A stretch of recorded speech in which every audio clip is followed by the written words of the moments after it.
했는데 이것은 두 번째 과정이었습니다.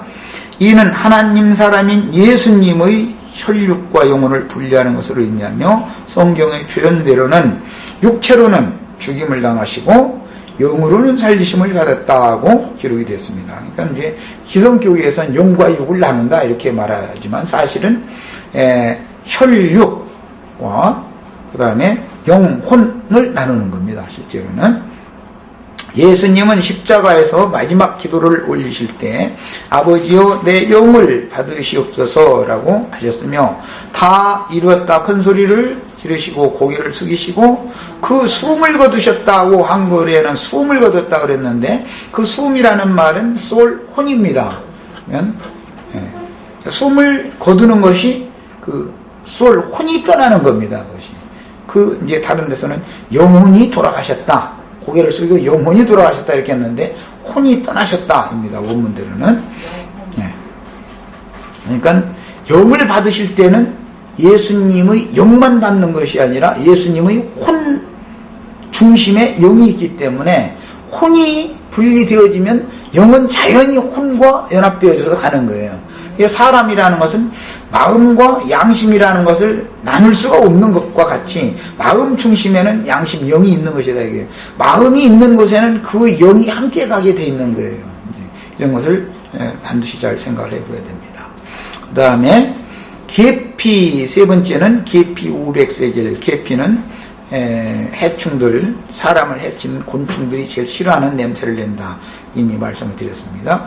출애굽기 30장 24절에 계피 500세겔을 성소의 세겔대로 하고 거기에다가 감람기름 한 흰을 취하여서 잘 섞는다 이렇게 되어 있는데 앞에서 살폈듯이 계피는 독충들이나 뱀을 이기는 생명을 상징하는데 예수님의 생명은 이기는 생명이었던 것이니 이렇게 네 향품들 뱀을 이기고 뭐 독충들을 이기는 건 상징이죠. 이것은 미혹의 영들, 거짓말하는 영들을 분별시켜서 갈라내고 쪼개내고 할 수 있는 냉철하고 명확한 진리를 가지고 있다. 진리의 영, 예수 그리스도 영은 진리의 영이기 때문에 미혹의 영들에 대해서 명확하게 알아듣는 거예요. 정확하게 딱딱 갈라내는 거예요. 영적인 것과 혼적인 것을 갈라내고 아까 내가 말할 때는 혼과 영은 결탁되어 있기 때문에 혼이 떠나면 영은 같이 떠나게 된다 그랬지만 그러나 사람이 말을 들을 때 그 사람이 혼적인 사람인지 영적인 사람인지를 정확하게 이걸 분별할 줄 알아야 된다 이거를. 그리고 사람이 이제 육신이 살 속에만 피가 흐르는 것이 아니라 뼛속에도 피가 동일하게 흐르죠. 그래서 관절과 골수를 뼛속에 골수가 있잖아요. 그런 것을 막 찔러 쪼개기까지 하나님의 말씀이라는 이렇게 막 아주 분명하다는 것이죠.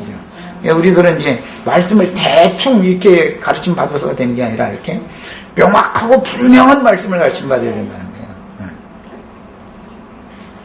그 다음에 예수님의 생명은 이기는 생명이었던 것이니 이렇게 네 향품들로 구성된 500세겔의 세 단위들이 감람기름과 섞여서 제조되는 관유는 결국 죄와 세상과 율법의 저주를 이기고 벗어나게 하는 능력의 영이라는 것을 알 수가 있습니다. 그러므로 예수님이 생명의 성령을 부어주신 다음에 능력으로 옷 입혀줄 때까지 이 성에서 유하라 했던 것은 이기는 생명, 오순절 성령을 받았다라는 말은 이기는 생명을 받았다라는 뜻이고 호흡을 부음받았다라는 영원한 죽음이 없는 생명의 영을 받았다라는 뜻이고 이걸 구분을 잘 하셔야 됩니다. 뭔 말인지 아시겠죠? 제자들이 두려워서 하고 있을 때 주님께서 오셔서 숨을 내쉬며 가라사대 성령을 받으라 하셨던 그 성령은 생명의 성령을 받은 것이죠. 영원한 영생하는 호흡을 받았다라는 말이고 그 다음에 능력으로 옷 입혀준다. 이것은 오순절 성령 강림이라는 것은 그것은 뱀과 그 다음에 독충들을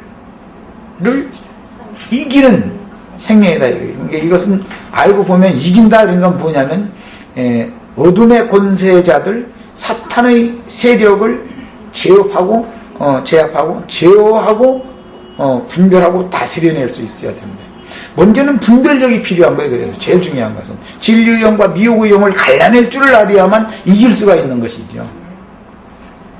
그 다음에 출애굽기 30장 32절에 이것을 사람의 육체, 원문대로 하자면 사람이 몸에 붙지 말라 그랬는데 육체에는 붙지 말라 이렇게 원문에 되어 있습니다.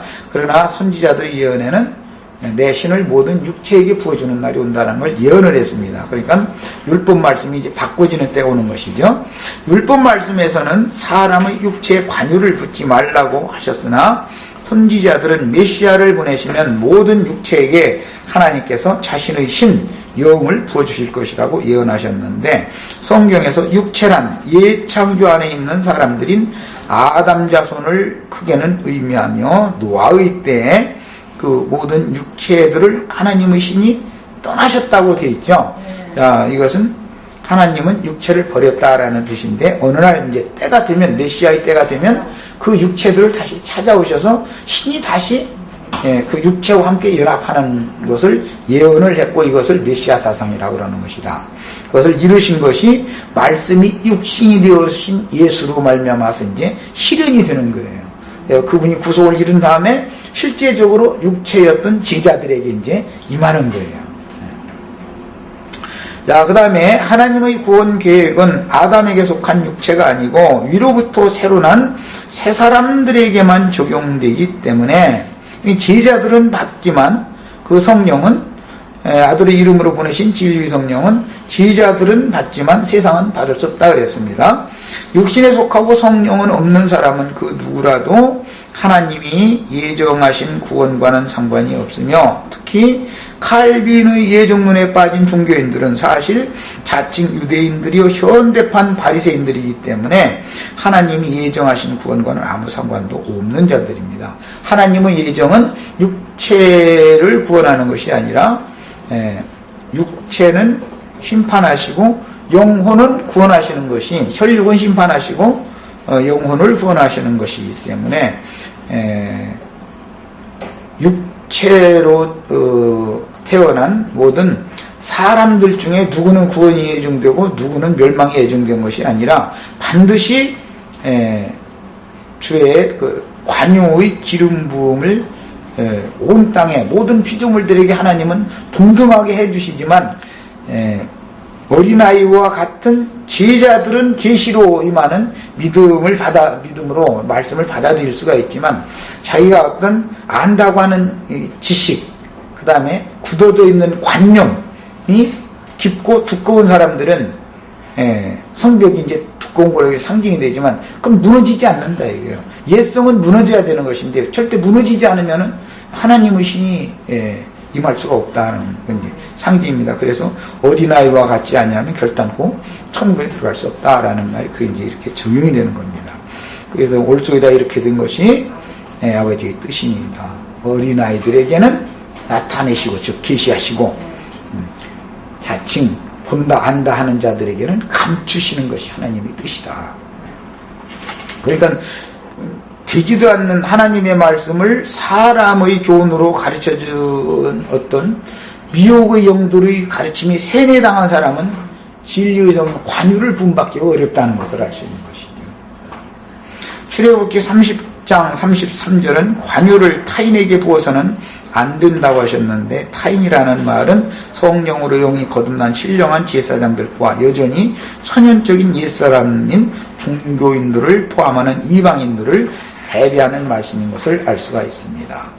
유대교 지도자들이 가르치는 말 때문에 유대인들은 예수님을 유대교 지도자들이 말을 부탁대고 따르다 보니까 유대교 지도자들만이 예수를 안 믿은 게 아니라 그